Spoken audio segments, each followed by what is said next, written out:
Divorce section 13 या फिर HMA 13 Hindu marriage act भी हम लोग उसको बोल देते हैं। तो कई बार मेरे कुछ दोस्त कंफ्यूज होते हैं कि उनको अगर नोटिस आता है, नोटिस ऑफ अपेयरेंस आता है सेक्शन 13 में या HMA 13, जिसको हम लोग बोल देते हैं डाइवोर्स केस को, तो कि पता नहीं कौन सा केस उनके अगेंस्ट में हो गया है, तो वो घबरा जाते हैं। तो दोस्तों, घबराने का नहीं है। ये HMA 13 हो चाहे सेक्शन 13 हम लोग जिसको भी बोल देते हैं, तो ये डाइवोर्स केस ही होता है बेसिकली। तो डाइवोर्स केस का अगर आपके पास कोई नोटिस ऑफ अपेयरेंस आता है, आपकी स्पाउस ने आपके अगेंस्ट में डाइवोर्स का केस फाइल कर दिया है, तो उसके लिए जो है सही तरीके से स्ट्रेटजी जो है वो अगर आप बनाएंगे या अच्छे से उसको केस को कंटेस्ट करना चाहते हैं, तो वो एक पूरा जो आपको ट्रेनिंग उसकी जो है वो ज़रूरी होती है आपको लेना। क्योंकि इस तरह की चीज़ें जो हैं वो आपको शायद एडवोकेट्स भी जो हैं आपके, जो वो आपको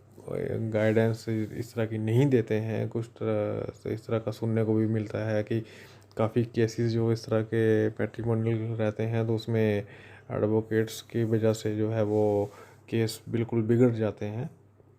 तो दोस्तों, मैं आपको जो है वो टू द पॉइंट कुछ मेन मेन चीज़ों के बारे में बताने की कोशिश करूँगा इस वीडियो में कि जो डाइवोर्स वो कैसे लेना चाहिए, डाइवोर्स बिना एलिमिनी के अगर आप कैसे ले सकते हैं, या फिर डाइवोर्स पुरुषों को डालना चाहिए कि नहीं डालना चाहिए, डाइवोर्स डिग्री क्या होती है, डाइवोर्स कितने समय में मिल जाता है। तो ये सारी बातें मैं इस वीडियो में आपके साथ डिटेल में बताने की कोशिश करूँगा। तो वीडियो के लास्ट तक आप बने रहिए दोस्तों।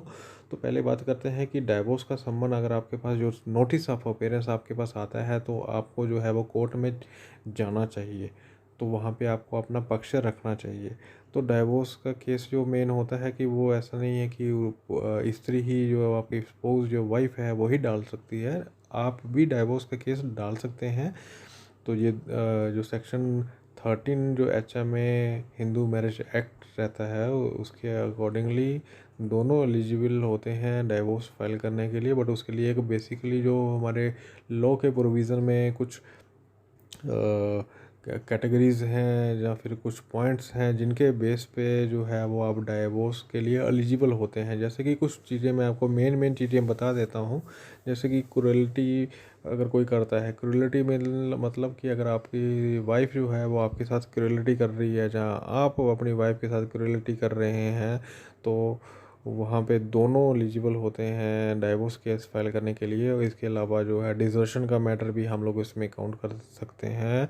इसके अलावा अडल्ट्री का मैटर भी आता है। पर तो मेरा बार बार कहने का यही मतलब है कि जिसके पास अगर एविडेंसेस नहीं है, लैक ऑफ एविडेंसेस हैं, तो वो डाइवोर्स केस डालता है तो उसके लिए नुकसान ज़्यादा है, फ़ायदे कम है। नुकसान, सबसे बड़ा नुकसान पुरुषों का डाइवोर्स केस फाइलने का नुकसान ये रहता है कि अगर आपके पास एविडेंसेस नहीं है और आप डाइवोर्स केस फाइल कर देते हैं, तो आपके स्पाउस के जो एंड से जो रहता है वो इस तरह की गुंजाइश, इस तरह की जो पॉसिबिलिटीज़ बन जाती हैं कि वो आपके अगेंस्ट में नंबर ऑफ़ केसेस जो हैं वो, जैसे कि dowry case, domestic violence case और भी बहुत सारे केसेस जो हैं वो फाइल कर सकती है। इसके अलावा आपके जो एग्जिस्टिंग जो आपने डाइवोर्स केस डाल दिया गया है आपके द्वारा कोर्ट में, तो वहाँ पे भी जो है वो सेक्शन 24 में जो मेंटेनेंस जो है वो वहाँ पे मांग सकती है। तो उसके लिए जो है वो जब तक आपका till the pendency of the case जो क्राइटेरिया रहता है, तब तक आपको जो है वो कोर्ट इंटरिम मेंटेनेंस जो है वो आपको लगा सकता है, आपकी वाइफ को दे सकता है। क्योंकि जब तक आपका केस चलेगा तब तक जो है वो आपको पैसा देना पड़ सकता है, महीने का खर्चा उसको देना पड़ सकता है, आपको कॉस्ट लगा सकता है। कॉस्ट तो चलो वन टाइम होती है, बट महीने का जो खर्चा अगर आपको लग गया, तो वो जब तक केस चलेगा और तब तक जो है वो आपको देना पड़ सकता है। और ऐसा भी नहीं है कि आपको 4 साल या 3 साल केस चलने के बाद आपको डाइवोर्स मिल जाए, वो भी कोई पॉसिबिलिटी नहीं है दोस्तों। क्योंकि डाइवोर्स के सेक्शन 13 में बहुत कम पॉसिबिलिटीज़ रहती हैं, चाहे वो आपकी वाइफ हो चाहे आपने डाला हो। तो दोनों एंड से जो अगर सेक्शन 13 में डाइवोर्स डालता है, तो दोनों में पॉसिबिलिटीज़ बहुत कम होती हैं। दोनों को डाइवोर्स मिलने के लिए, ग्रांट होने के लिए बहुत कम पॉसिबिलिटीज़ रहती हैं। तो उसमें आपका टाइम वेस्ट होगा, 3 से 4 साल आपके ख़राब हो जाएंगे, आपका पैसा का नुकसान होगा, जो आपका टाइम का वेस्ट होगा। और उसके साथ में अगर इस तरह का अगर कोई क्राइटेरिया हो गया कि आपके अगेंस्ट में नंबर ऑफ़ केसेस आपके वाइफ ने और डाल दिए, तो वो भी आपको जो है बॉदर कर सकते हैं, आप उनको भी आपको फेस करना पड़ेगा। तो मेरी एक पर्सनल एडवाइस जो दोस्तों यही रहती है पुरुषों को ख़ास तौर पे, कि आप डाइवोर्स केस में कभी भी मत इनिशिएट करिए, कभी भी डाइवोर्स केस मत फाइल करिए अपने एंड से।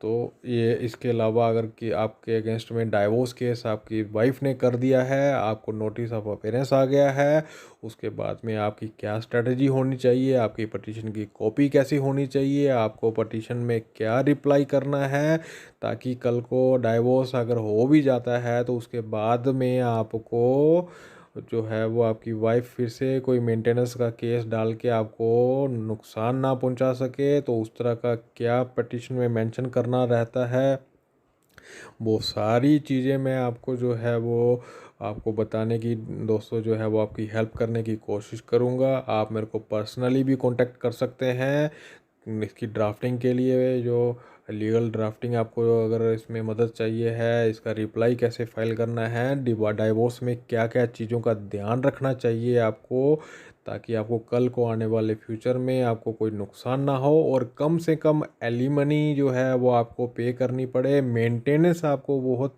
कम कैसे लगे इसमें अगर आपका केस चल रहा है तो वो सारी चीज़ें जो है वो आपको मैं गाइड करूँगा दोस्तों। आप मेरे को कमेंट सेक्शन में जाके आप अपना कमेंट कर दीजिए।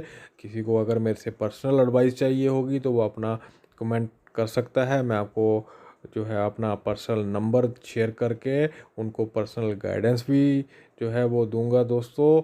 तो इसके बीच में अगर कोई किसी भाई को लगता है कि अगर आपका डाइवोर्स केस जो है वो डालने से नुकसान हो रहा है, तो आप जो है वो इस वीडियो को ज़्यादा से ज़्यादा शेयर करिए, ताकि बाकी भाइयों का जो है नुकसान होने से बचा जा सके।